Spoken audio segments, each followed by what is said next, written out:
Oh, okay. I think it's really hard because you don't get to choose who comes into your classroom. And I have taught for 26 years, so I've got a lot of experiences with that. And you're going to get some good kids every year, some kind of average kids, but I don't think in my 26 years you're going to get some kids who have absolutely zero parent support. And if that child is not self-motivated, it's going to be really difficult to have them achieve, especially if they have any kind of learning difficulties.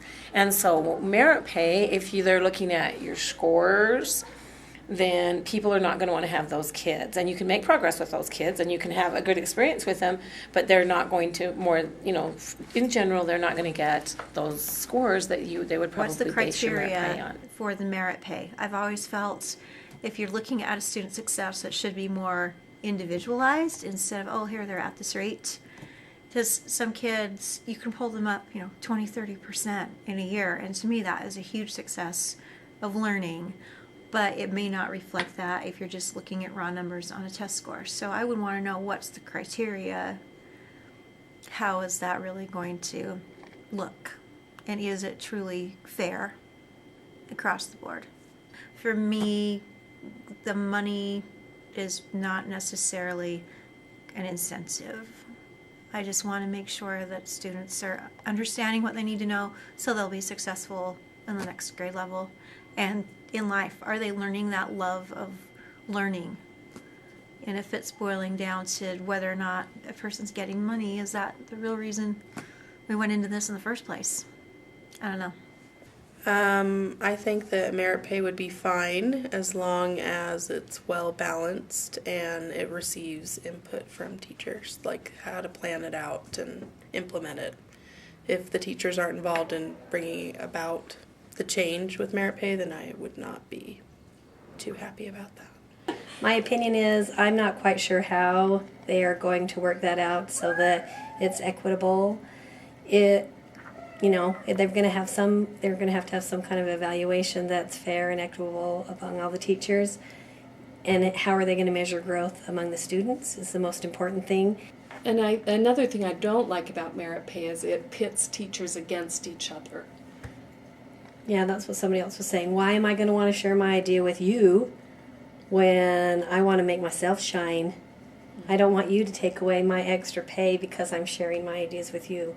And right now, we have a really good team and we share a lot of things, but that may change. I think it would be more fair to see more accountability somehow for the families.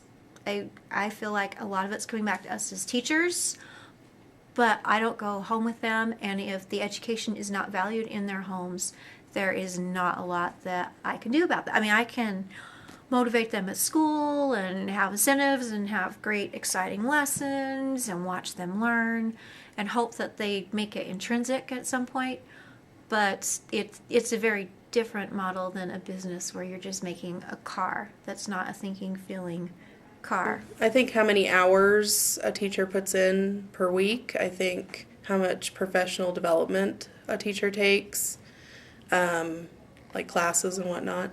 I think special training or endorsements that they receive, how accessible they are to students, how accessible they are to parents, communication, if they differentiate or I do think there needs to not. be teacher evaluations, and I do think there has to be some kind of standard, and I think testing is the way to go. I just think right now it's a little bit high pressure. The testing pressures, I think, are too high, but I think you do have to have something to judge teachers on. And I don't think it should be, I think that judgment should be, those evaluations should, they got to have some weight, otherwise why, you're not going to care about those evaluations, but I don't think it should be merit pay. I think it could be better.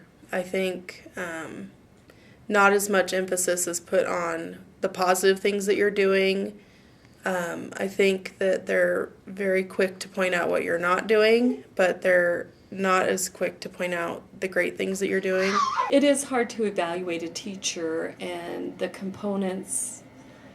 There's so much more than just student growth, and when you try to evaluate teachers, like you say, with the low group or the high group, how are you going to compare that? I teach the high group, she teaches the low group. It's hard to compare those two, who's the better teacher. The principals evaluate teachers. I think they would notice if teachers aren't performing. I don't think you necessarily need merit pay to do that. I don't know. So I don't think it's 100% accurate, but I do think, your average group of kids, if your teacher's doing a good job and she's making sure that the kids are engaged in her classroom for that year, they're going to be able to pass that CRT. Perhaps even having a pilot program where it was received positively with the teachers. So I think good training for your teachers is going to help you get better test scores.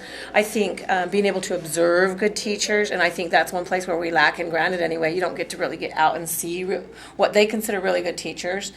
We don't get to do that. So I think those things would help everybody up their game. Just think better training of teachers, whole state, maybe more public service announcements so that parents realize how important the education is, how important the testing is, how important the attendance is. I think all of that would help.